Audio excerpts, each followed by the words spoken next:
Welcome to Becoming Limitless. This is the podcast for entrepreneurs who want to optimize their brain and their body with biohacking. I'm going to teach you how to eliminate brain fog and upgrade your health so you can have more productivity, energy, and growth in your business. I'm your host, Tanessa Shears. Let's jump in. Welcome back to the Becoming Limitless podcast. I'm excited to give you this episode today because I really think that you are going to walk away with a perspective shift, specifically on how you look at comfort foods. I'm so excited about this. But first, Kate, can I tell you guys something? I did not know this, but if I look up my podcast, like Becoming Limitless, and I search it and I look at the Apple podcast page and I can see all the reviews, and I've always loved reading those reviews. But then I was in a Facebook group and my mind was blown. If you look at like the link at the top of a web browser, it actually only shows you the reviews on a podcast from the country that you live in. And I didn't know this, so I changed my country to US, to Australia, to New Zealand, to UK, and there were so many podcast reviews that I had never seen before. And I sat there and I read them all and I was in tears. Oh my gosh. It was such a beautiful journal of love letters and wonderful reviews. Like there is a specific one here from Sylvie D. And she says, to preface, this is not my first health and wellness podcast or even my first biohacking podcast, but it is my first review I've ever written for one. After binge listening several of her episodes over the past few days, one thing is clear. Becoming Limitless is an absolute goldmine for anyone who's genuinely trying to optimize their brain power throughout their workday. These episodes are not just a rehashing of blog posts like some other podcasts can be in this space.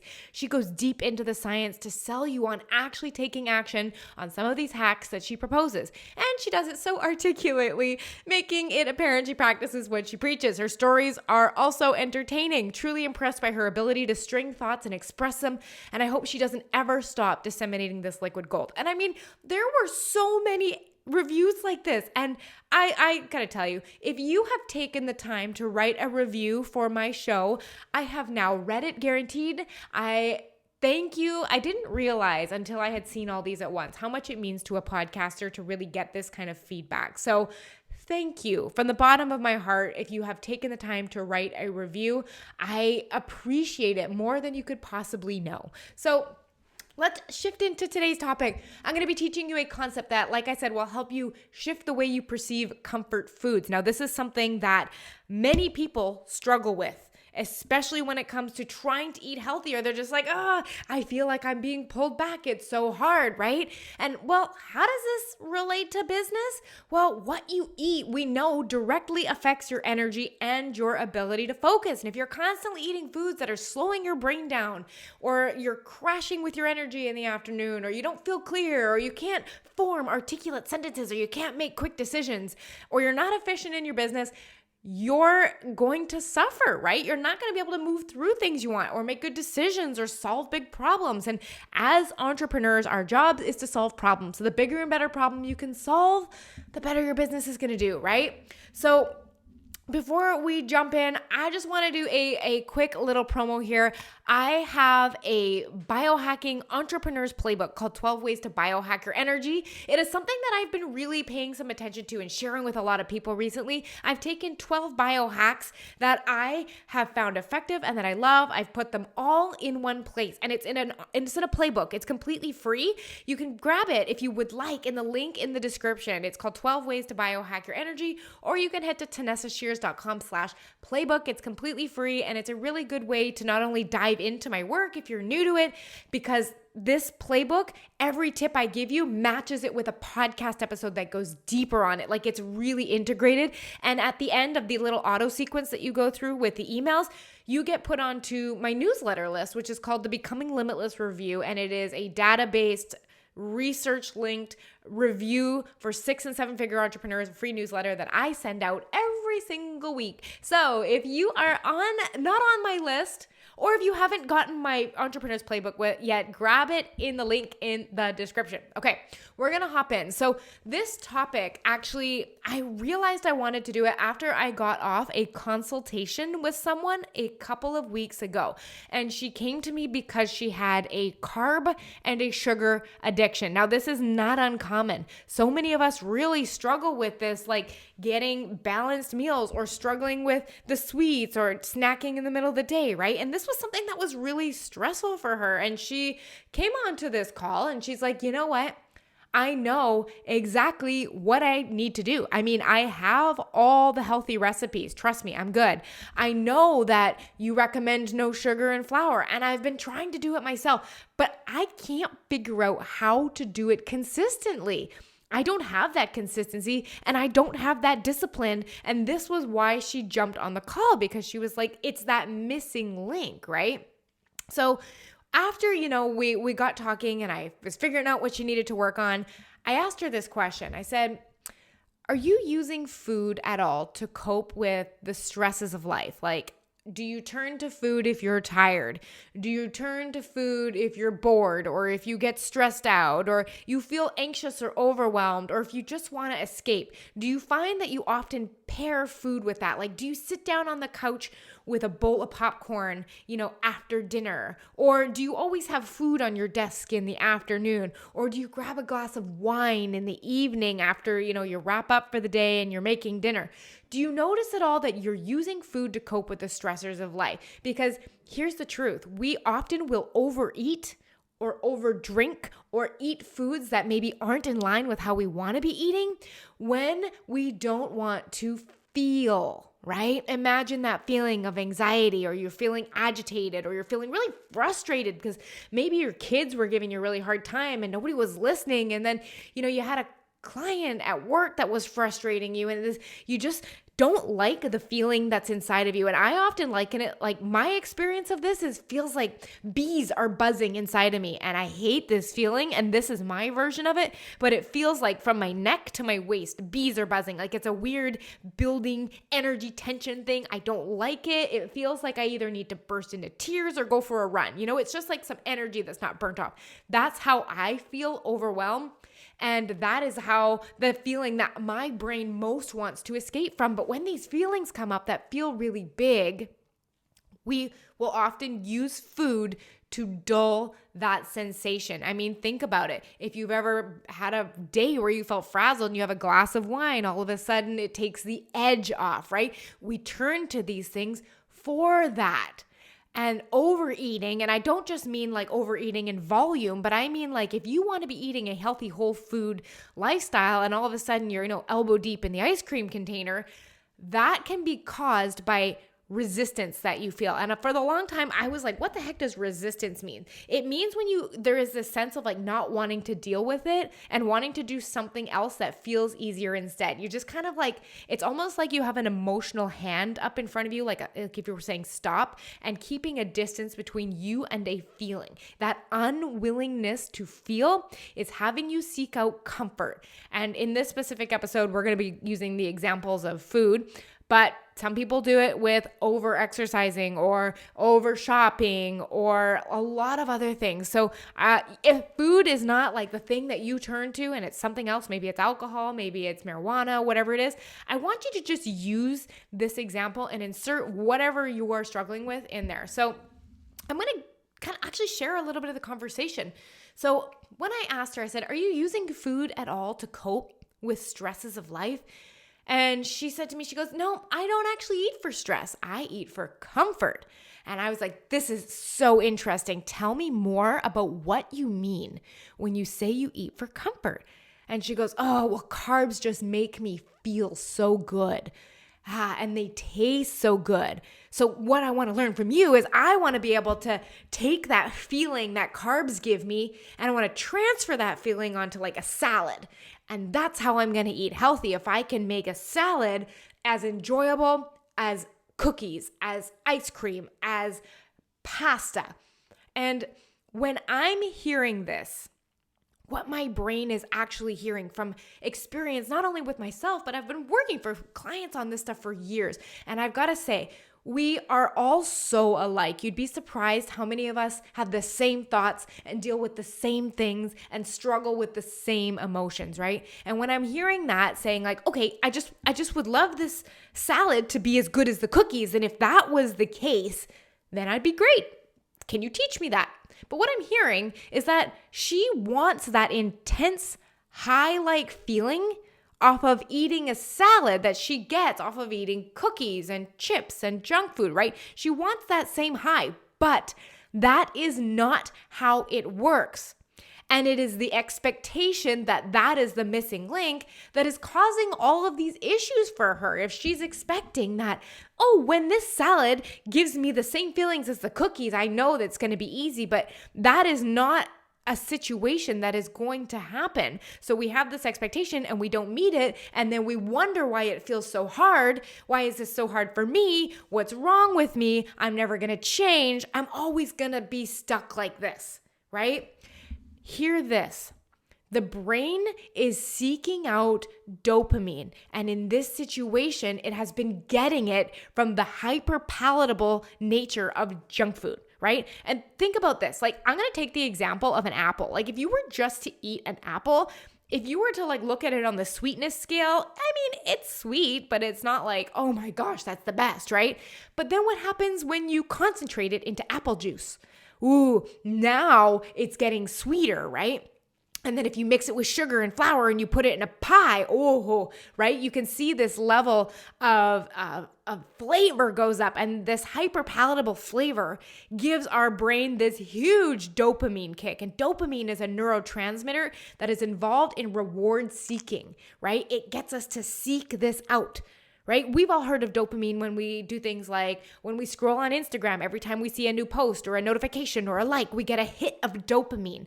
And that hit is addictive and we keep coming back for more and more. But the problem is that dopamine has a threshold which you keep having to go over to get the same high. It's like drugs, right? Meaning like the same dose doesn't give you the same response time after time. So her brain is seeking out the same dopamine high from a salad, which are whole natural foods, as a cookie, which is a hyper palatable processed food designed with preservatives and sugar and flour to addict your body by the massive amount of dopamine it's getting, right? So the shift I want you to have today is I want you to train your brain to seek out something different. I want you to train your brain to seek out subtle well-being. This concept has changed how I view healthy food, walking, getting good sleep, and I really hope it can do that for you too, all right? So in order to understand subtle well-being, I need to introduce you to this concept called net pleasure. Now you can have positive net pleasure and you can have negative net pleasure. And pleasure meaning just the overall feeling and sensation, the good sensation in your body. Okay, so I'm going to give you an example. Let's start with net negative pressure. So if I work with a client, for example, they say like, oh yeah, I use alcohol or I use cookies or I use chips or carbs or whatever form of sugar it is. We eat that because we want the comfort, right? It makes us feel good, right? That was what the woman that I had the consultation with said. She said, when I eat this, I feel good. It tastes good. And when I have these foods, when you have them, right, you get a very big rush of dopamine, right? So I want you to picture like a line across the middle of a page. You're drawing a line and you have a cookie and you get a huge increase, a huge hill of dopamine, right? But if you think about what happens after you eat half a box of cookies, a bag of popcorn, a pizza, whatever it is, there's the brain fog. And you feel tired, and you feel your energy crash, and you feel bloating, and then maybe over a couple of weeks of that, you gain weight, right? And I want you to picture this being the down phase of the hill, right? You had the big uprush of dopamine. That's the positive, like it's a huge positive in a rush, and then you get the downside of the hill, brain fog, tired, low energy, bloating, weight gain, right? The thinking, why am I doing this? I'm never going to be able to get this right. Why do I keep falling into this cycle, right? You get the big rush on the front end, but there is a huge drop off and you end up feeling worse than before, even though it was really good short term. So what ends up happening is that big positive is followed by a bigger negative. And you end up getting, if you average it out, a net negative, meaning the lows are lower than the highs are highs. And the bloating and the brain fog and all of that stuff that happens after you indulge in a really hyper palatable meal, it leaves you worse off than you are before. So that is a net negative pleasure, all right? The opposite of that is a net positive pleasure. So how that works is you get a small rolling hill of feeling good, but there's not really a negative corresponding with it. So you end up with a very subtle net positive, meaning there's no ramifications on the back end. This is what I call subtle well-being.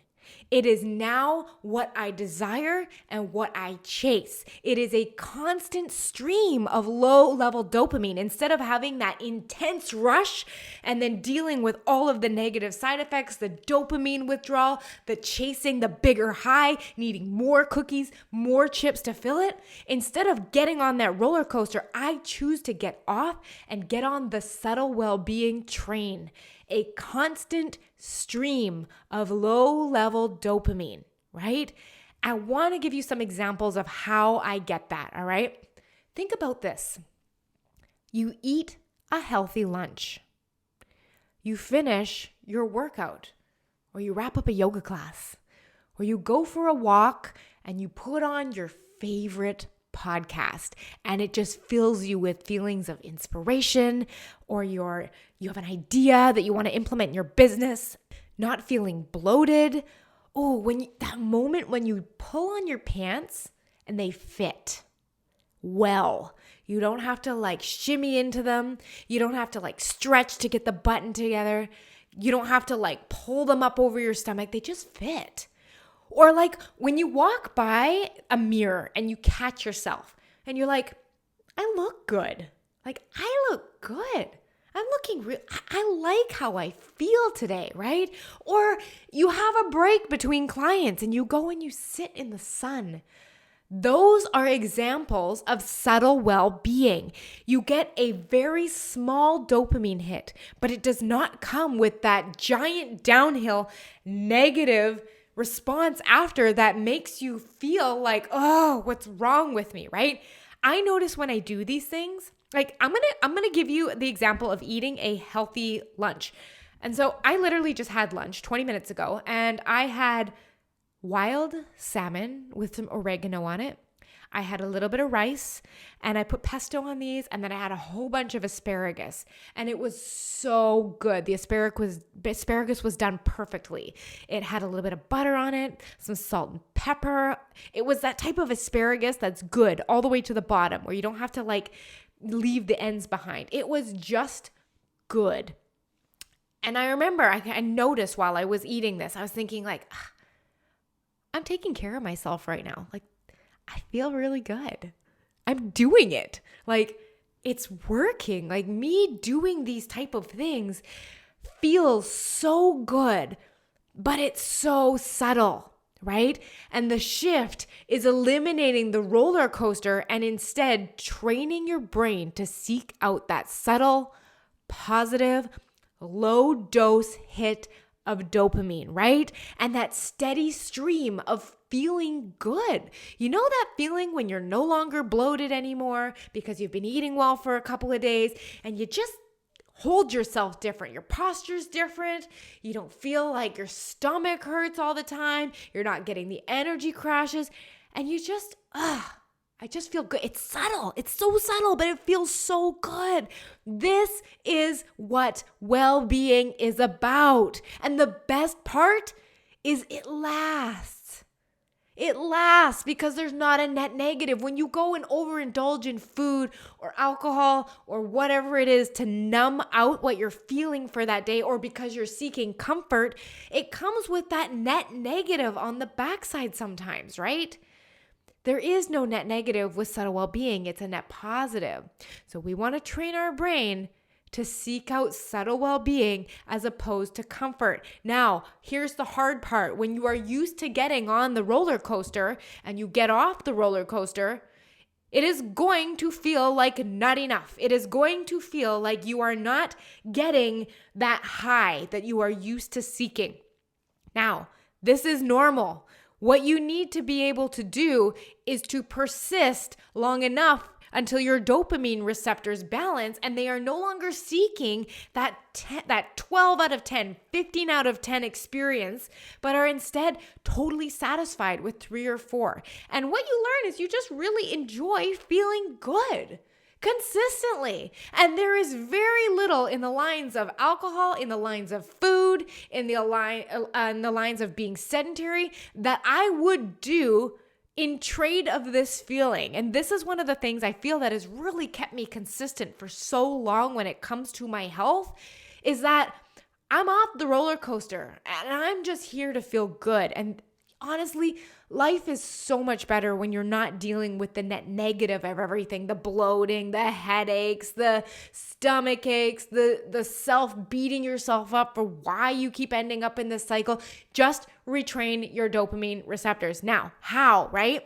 Well, there is the science of literally your body not depending on carbohydrate for instant fuel all of the time. If you've listened back through a lot of my episodes, especially the ones on food, you'll hear me talk a lot about stable blood sugar, right? Because sometimes it's just the fact that your blood sugar is up and down from eating so much processed foods that your body just depends on that for your fuel, right?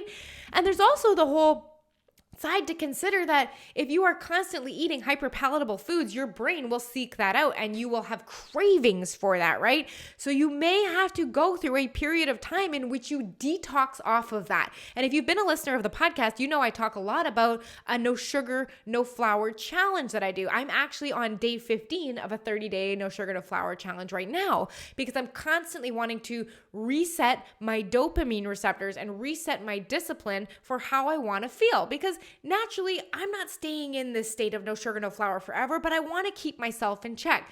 So I'm actually going to be doing a podcast episode in a couple of episodes from now detailing the how of the no sugar, no flour challenge that I do love to do. So there is part 1, the science of you just literally need to detox off of it. And in pairing with that, part 2 is you need to learn to be uncomfortable when you say no to yourself. This is something so many of us struggle with. We say something like, that's it. I'm going to eat healthy for the next 3 or 4 days until I go grocery shopping again, and I'm not going to eat any processed foods. And then you end up at a barbecue and someone offers you cake or spaghetti or something that's not part of your plan, and you have to say no, right? You're not only saying no to yourself, sometimes you're saying no to other people, and you feel really uncomfortable, right? That discomfort, you need to learn to get good at feeling. It is not just about training your brain to seek out subtle well-being. It's about also training it to thrive and be okay with discomfort, right? So I always like to think like, I love what I'm doing. I love feeling energized. I love the focus I have. I love having the energy to do stuff after work. I love having good sleep and waking up feeling really good, right? I feel good doing this. So because of that, I'm okay saying no to myself. We all have this vision for ourselves. Like, I know you have it too. I have it, of the health I want to be, the CEO I want to be, the mom I want to be, just this picture of myself and my values I have and what I say yes to and what I say no to. I have such a clear vision of that, right? And the skill most people are missing is learning to make decisions based on that life, that vision of yourself, the one that you want, right? That life of subtle well-being, right? Because that's part of the vision for myself is I just want to feel good all the time. I don't want to have to chase the crazy highs of dopamine from food.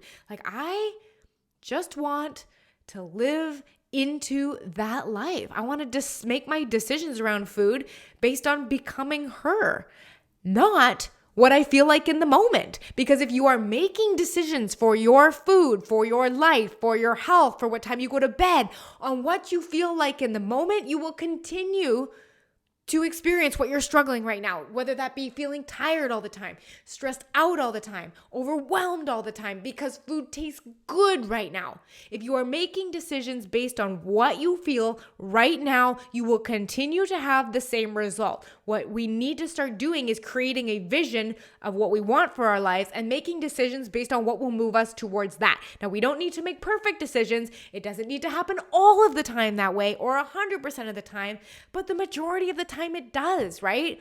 I think I got this idea from James Clear. He has that book, Atomic Habits, right? He said, elections are not won by 100% unanimous votes, right? There's votes for either side, but the side that wins is the side that has the majority of the votes.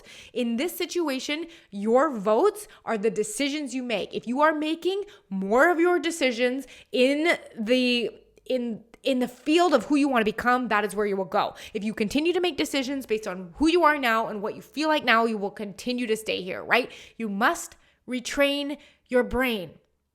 And this is exactly the type of coaching that is available to you if you want to work with me inside of my Becoming Limitless program. We have weekly calls in which you can hop on and say, hey, I'm struggling with this. What do I do about this? Do you have any ideas for this? And it's my job to help walk you through that, not only in giving you the strategy of here's what I want you to do, but on giving you the perspectives and the mindset shifts, like, for example, what we talked about today for pursuing subtle well-being. And I want you to be able to have those shifts and tap back in to the calls, to the Telegram community, anytime that you need an upgrade, that you need some help, that you need some insights. So my Becoming Limitless program is a 12-month program for 6 and 7-figure entrepreneurs who want to double their energy and their focus. They want to do it with biohacking, science, wearable trackers like Oura rings, and most of all with coaching with me. Now, if that is something that interests you, I have left the link for the program in the description. You can just have a look. You'll see everything you get on the page. And then if you love it, apply to have a call with me. And if it makes sense and if we're a good fit, I'll offer to jump on a call with you. So that is the Becoming Limitless program.